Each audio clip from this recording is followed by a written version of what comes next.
الحمدللہ رب العالمین والصلاة والسلام علی سید الانبیاء والمرسلین اما بعد فاعوذ باللہ من الشیطان الرجیم بسم اللہ الرحمن الرحیم۔ الحمدللہ الحادی پروگرام میں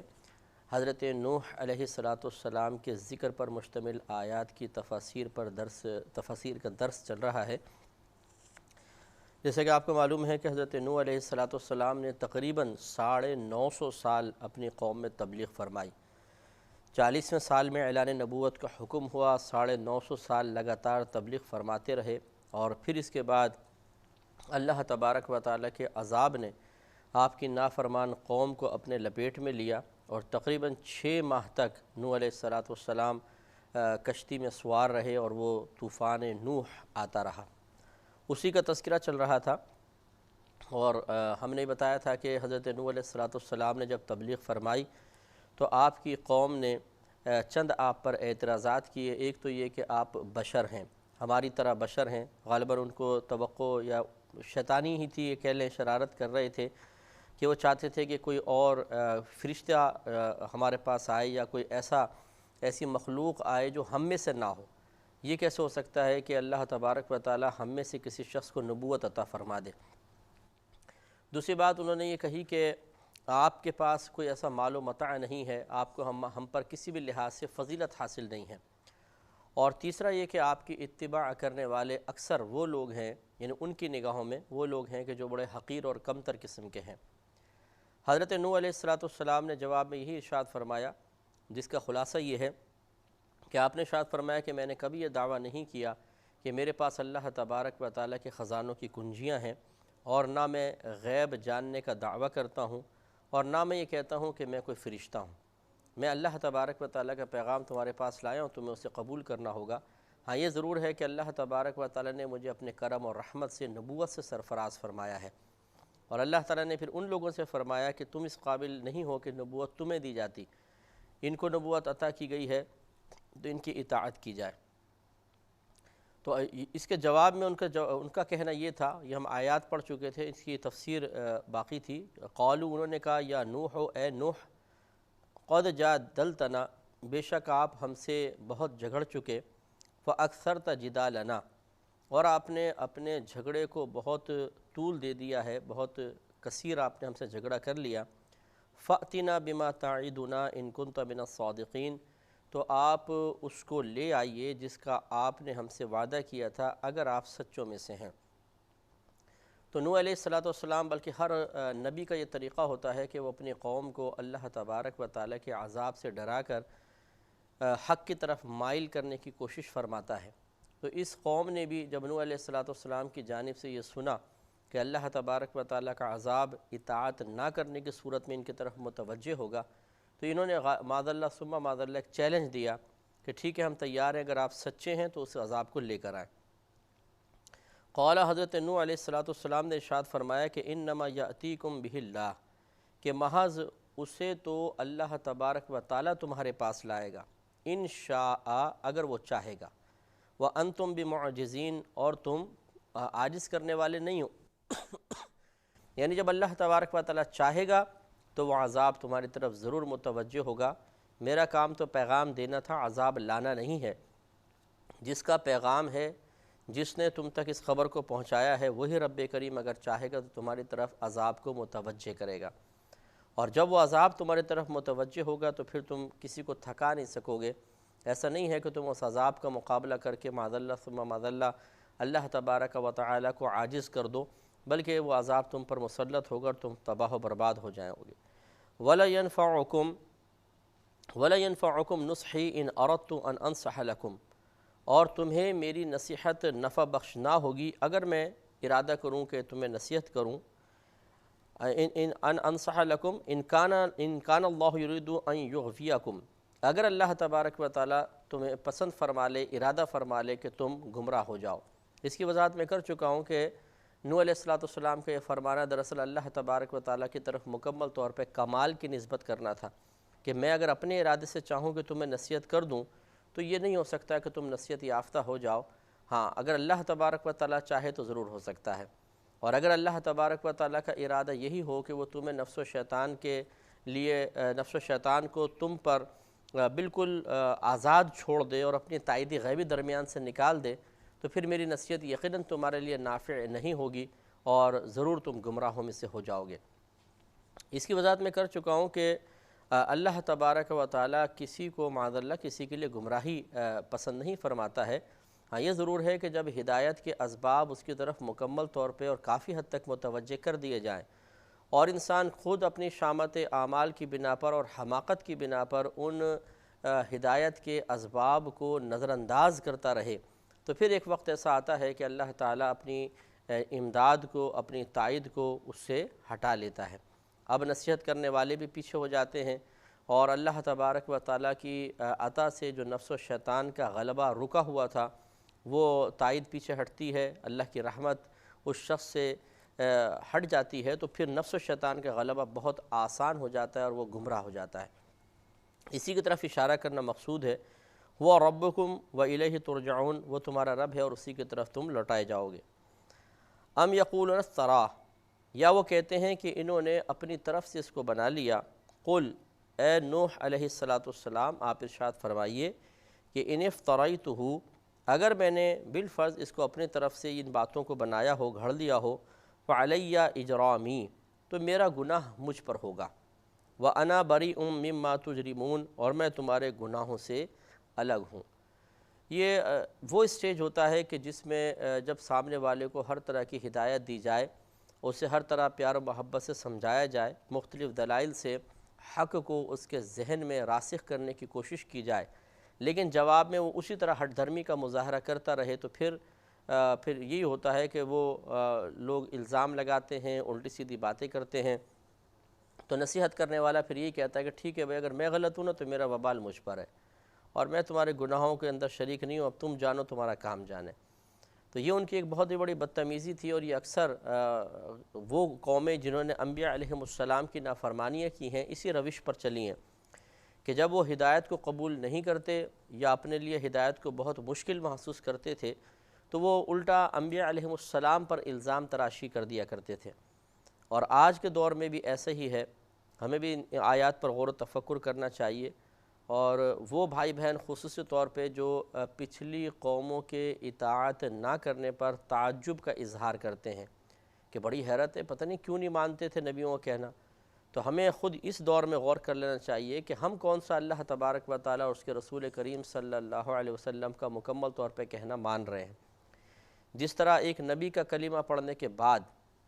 یہ ضرور ہمارے لیے سعادت ہے کہ ہم مسلمان ہیں، وہ بھی فقط اللہ کا کمال ہے، ہمارا کوئی کمال اس میں نہیں ہے کہ مسلمان گھرانے میں پیدا ہو گئے تو مسلمان تو ہیں، یہ ہمارے لیے بڑے شرف کی بات ہے۔ لیکن اب اس کے بعد جس نبی کا ہم نے کلمہ پڑھا ہے،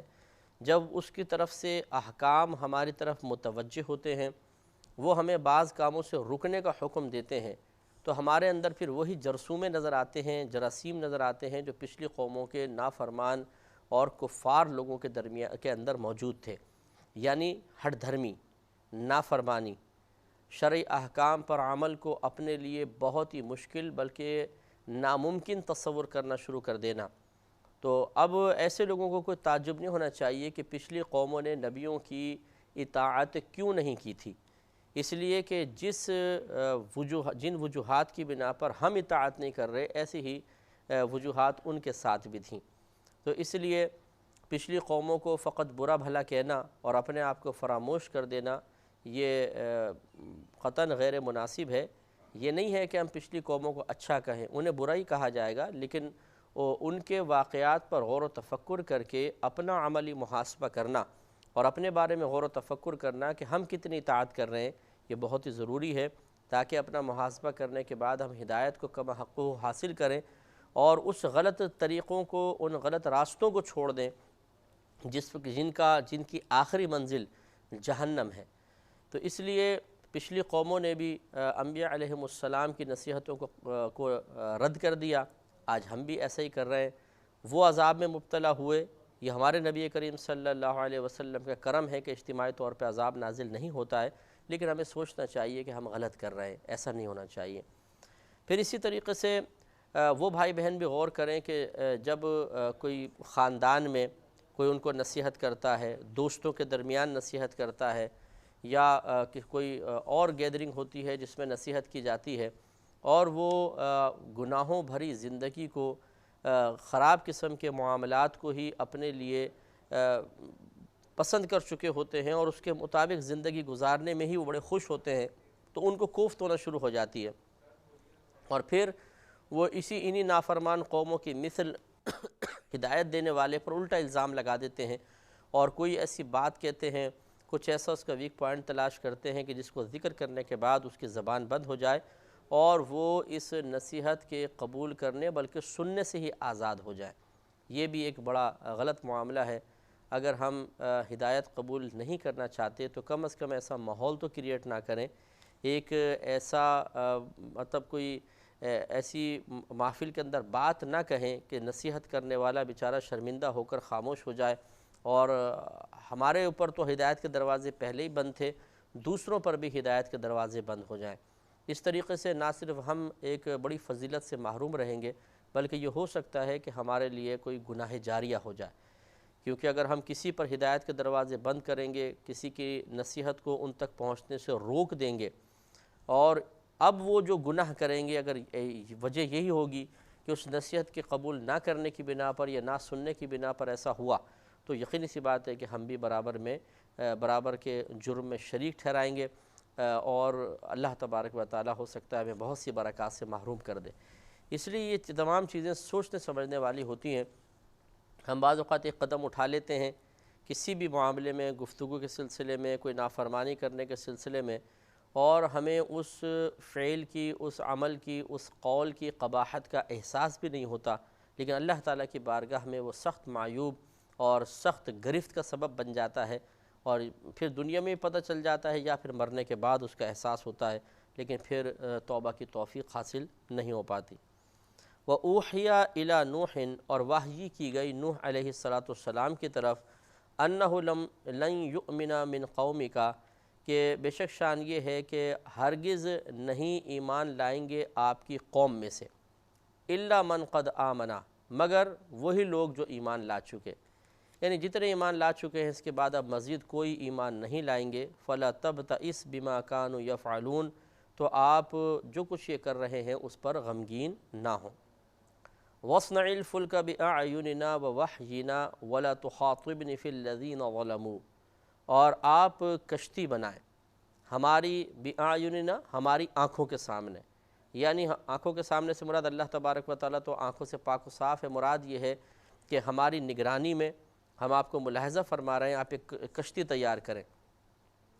وَوَحْيِنَا وَلَا تُخَاطِبْنِ فِي الَّذِينَ ظَلَمُوا، اور ہمارے حکم سے ان ظالموں کے بارے میں مجھ سے بات نہ کرنا۔ وحینا،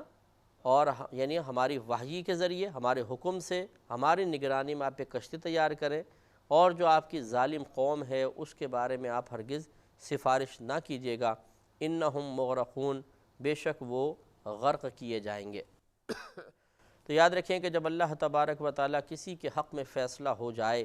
اللہ تبارک و تعالیٰ نے ارادہ فرما لیا ہو، تو پھر کوئی بھی اللہ تعالیٰ کے فیصلے کو بدلنے والا نہیں ہے،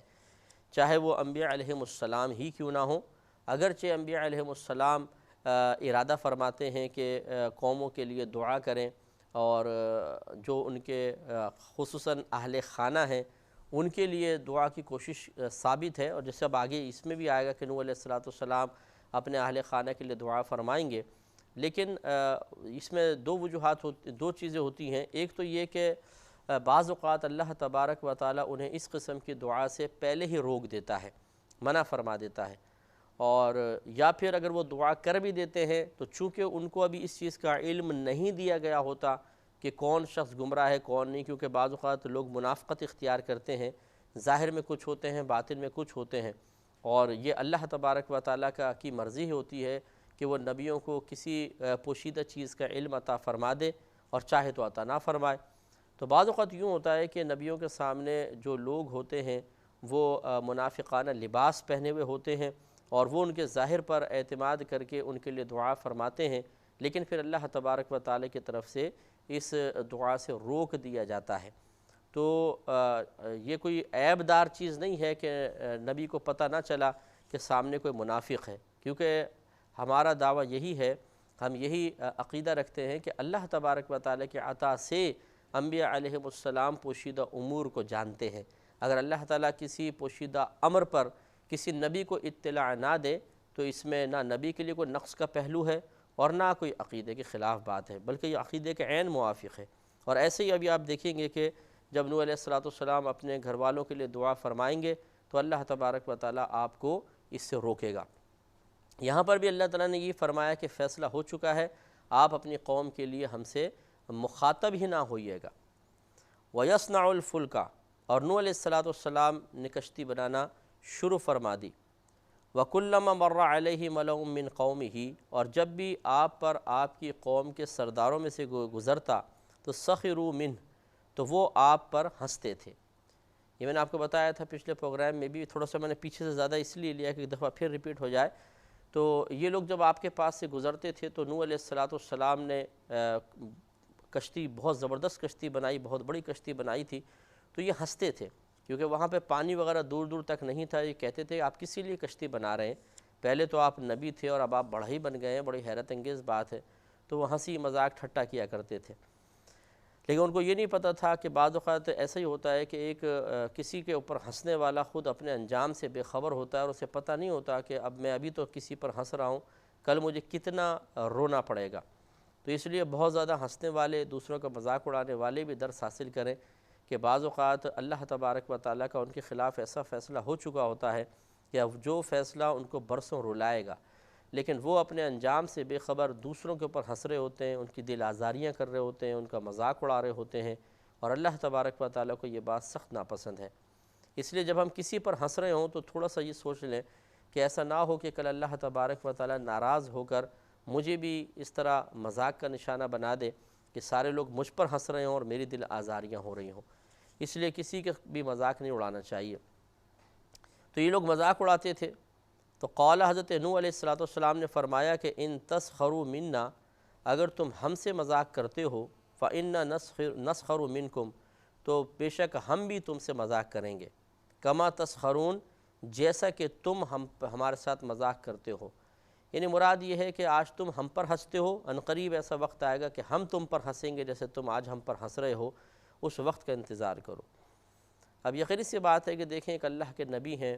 وہ کشتی تیار کر رہے ہیں اللہ تعالیٰ کے حکم سے، اب ان کا مذاق اڑانا ان کی یقیناً دل آزاری کا سبب تو بنتا ہوگا،